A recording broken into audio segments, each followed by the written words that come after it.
ভর্তি হতো, এখন থলে খালি হচ্ছে। মানে মানে আগে মানি ব্যাগে করে টাকা আনতাম আর থলে ভর্তি করে বাজার নিয়ে যেতাম, আর এখন এখন এখন থলে ভর্তি করে টাকা নিয়ে আসছি, মানি ব্যাগে করে বাজার নিয়ে যাচ্ছি।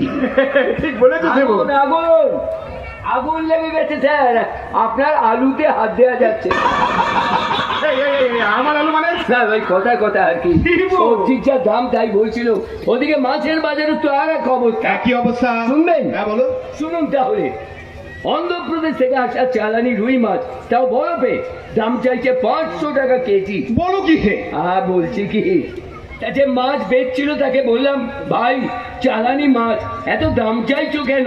হ্যাঁ তা কি বললো?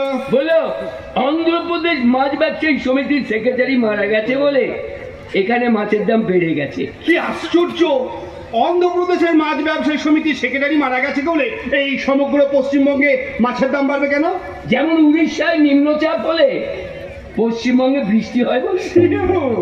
অজুহাত আর যুক্তি দুটোই এখন মানুষের ঠোঁটের লিপস্টিক হয়ে গেছে। ছেলেরা অবশ্য অনেকদিন ধরে লিপস্টিক লাগাবার চেষ্টা করছে। ছেলেরা ঠোঁটে লিপস্টিক লাগানোর চেষ্টা করছে? কানে দুল যদি পড়তে পারে, ঠোঁটে লিপস্টিক লাগাতে পারে না?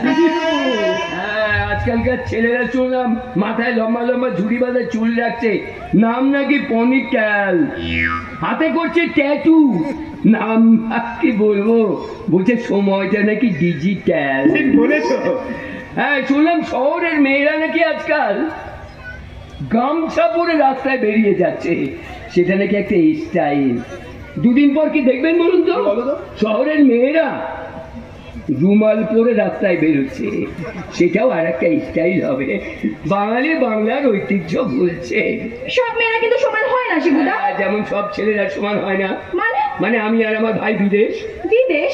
আচ্ছা, বিদেশ আমার ভাই হতে পারে, কিন্তু অমন একটা ছেলের সঙ্গে কেউ প্রেম করে তোমার কি মাথা মাথা খারাপ হয়ে গেছে নাকি? আপনি সব কি বলছেন, আমি কিছু বুঝতে পারছি না। না না, আমি যেটা তোমাকে বলতে চাইছি সেটা মানে আমি যেটা বলবো সেটা আর কি, শোনো না, শোনো শোনো, মানে তোমাকে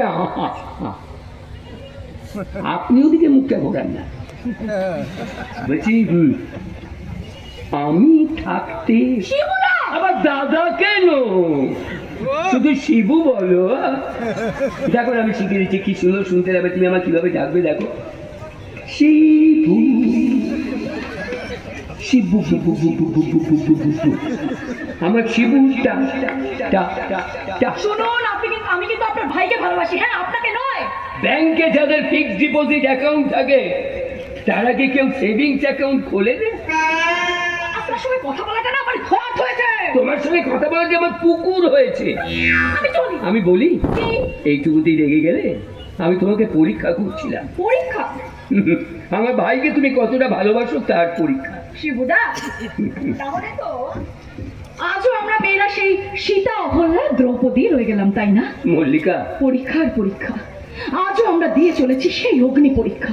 ওরে বোন, যুগই বলো আর যুগের মানুষই বলো, কিছুই পাল্টায় না, পাল্টায় শুধু রাজনৈতিক রংগুলো। শিবু, আর সেই রং গায়ে মেখে একই মানুষের দল বহুরূপী সেজে থেকে যায়। শিবুদা, তারপর যখন রাজনৈতিক পালাবদল ঘটে তখন সেই বহুরূপীর দল নিজেদের স্বার্থে গিরগিটির মতো রং পাল্টায়। দেখে অনেক কথা বলে ফেললাম, বাড়ি যাই, মা আবার চিন্তা করবেন। তবে যাবার আগে তোমাকে একটা প্রশ্ন করতে চাই মল্লিকা। কি প্রশ্ন? মানে খুবই গুরুত্বপূর্ণ প্রশ্ন আর কি। হ্যাঁ বলুন না। মানে এতটাই গুরুত্বপূর্ণ প্রশ্ন যে গুরুত্ব দিয়ে করতে হবে তো। হ্যাঁ বলুন। আমি যে গুরুত্বপূর্ণ প্রশ্ন করবো তুমি কিন্তু গুরুত্বপূর্ণ উত্তর দেবে। হ্যাঁ দেবো। মানে খুবই গুরুত্বপূর্ণ করবো তো, সেই জন্যই বলছিলাম আর কি। মানে কি গুরুত্বপূর্ণ প্রশ্ন করবো সেটাই তো ভাবছি আমি। মানে এমন গুরুত্বপূর্ণ প্রশ্ন করবো যে তোমায় গুরুত্ব দিয়ে উত্তর দিতে হবে। মানে গুরুত্ব দিয়ে উত্তর না দিলে আমার প্রশ্নের কোনো কথাই নেই। মানে গুরুত্বটা এতখানি দিতে হবে যে গুরুত্বের মতো করে গুরুত্ব দেবে।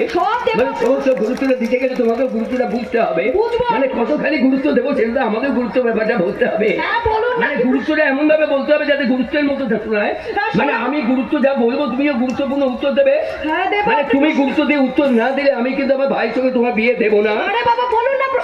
না, আমি বলছি গুরুত্বপূর্ণ প্রশ্ন করবো।